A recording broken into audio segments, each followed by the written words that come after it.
Want me to hold it? No, I got it. So tell us how things are going so far. Yeah, it's a great group of guys. I've said this for 2 months. I think they're better than their record. I think Coach Watling did a real good job getting them in order. I'm just a caretaker. We're still in the middle of a search to get a coach, and hopefully that'll come sooner than later. I'm enjoying it. I like being around the guys.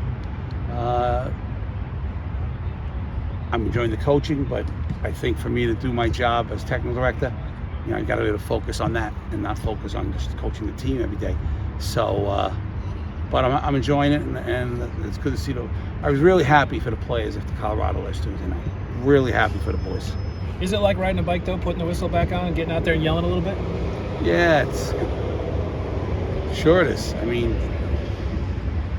it's what I've done for 40 years. So, you hopefully don't forget too soon. 10 years from now might be a little different. But as long as we get the guys to respond, we'll see tomorrow night in Detroit. Hopefully they'll be ready to go. What did you miss most about coaching? What came back? Yeah, the locker room. Look, the technical director has allowed me to do this too, but the whole thing was the interaction with the guys in the locker room. Interpersonal, building the relationships, helping guys. And as a technical director, I had that, but it's even more exponential as a coach. At one of our interviews, since you've been head coach, you talked about needing them to be a 90-minute team. And what can you do in practice to help them be? Yeah, we're trying very hard to keep them focused for the duration every day, whether we go half an hour or 2 hours. Trying to really work on their focus and their concentration from start to finish. Kind of a fun question for you. You got one heck of a New York accent. Do they have any trouble? Did you shout anything at them sometimes? They say, "Coach, what?" The words I use are universal. They know the words. No, do I still have an accent after 40 years? Wow. They don't say it to me. They're great. They're respectful guys, and they're pros. They're older. Joel's older. Danny's older. Ariel's older. But then Jimmy Slayton's just out of Hartford. Yannick's just out of Central Florida.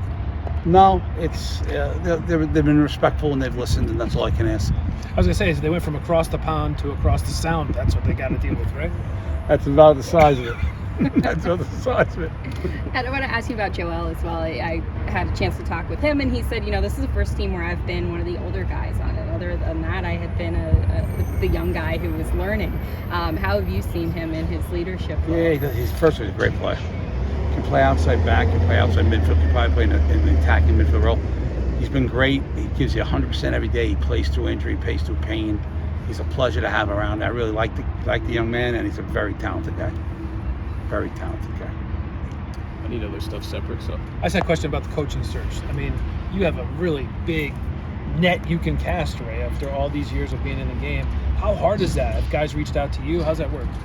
Well, Bruce Mendel, we're dealing with Bruce right now. Jurgen Klopp from Liverpool, Guardiola, and Mourinho. We got to see if we can buy them out from Chelsea and Liverpool. If we do, one of those guys will be over there. Yeah, it's it's like you're dating again. You're dealing with people and you're dating, you're getting to know them. I'm very happy with the couple people I'm speaking to. Hopefully one of them will be very interested, and hopefully ownership will like one of them. We'll have a marriage, and the players will be ecstatic.